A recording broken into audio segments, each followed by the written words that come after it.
আমার নাম বাশারত হোসেন খান। আমি প্রাণ আরএফএল গ্রুপে চাকরি করি। আমি সেখানে একটা বিজনেস ইউনিটের হেড হিসেবে আছি।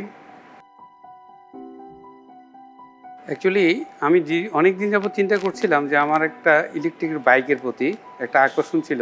আমি বিভিন্ন সময় দেখেছি যে ইয়াদিয়া যে কোম্পানিটা, সেই কোম্পানিটা খুব ভালো মোটর বাইক বা ইলেকট্রিক বাইকগুলো তৈরি করে, যারা বিশ্ববিখ্যাত। যার পরিপ্রেক্ষিতে এই যে অফিসে যাওয়ার জন্য বা ছোটোখাটো কাজের জন্য, এই ক্ষেত্রে দূষণমুক্ত এবং খুব সাশ্রয়ী একটা যান হিসাবে আমি এই বাইকটাকে পছন্দ করেছিলাম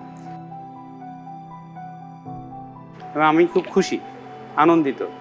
তো আজকে এই বাইকটা কিনতে পেরে আমার কাছে খুবই আনন্দিত হচ্ছে। আমার মনের মধ্যে খুবই আনন্দ হচ্ছে, যে কারণ আমি চাচ্ছিলাম যে এই আজকে যে ঢাকা শহরের যে অবস্থা, যানজটের যে অবস্থা, আর যেভাবে আমাদের জ্বালানির দাম বাড়ছে, সিএনজির দাম বাড়ছে, পেট্রোলের দাম বাড়ছে, ডিজেলের দাম বাড়ছে, এটার মেন উদ্দেশ্য হচ্ছে যে আমি আমার কিভাবে সংসারের আয়ের থেকে সাশ্রয় করতে পারি, এই উদ্দেশ্যেই কিন্তু আমি আমার এই বাইকটা কিনা।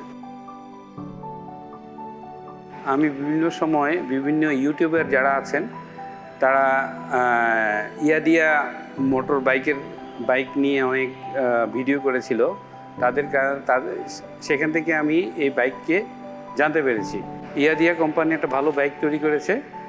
আর বাইকের যদি আমি বলি যে আউটলুকিং এবং বাইকটার যে ডিজাইন, আসলে ডিজাইন এক্সিলেন্ট এবং সব কিছু সর্বোপরি সব মিলে আমার কাছে খুব পছন্দ হয়েছে। আমার ফ্যামিলি খুব পছন্দ করছে বাইকটা, যার জন্য আমি এটা নিচ্ছি।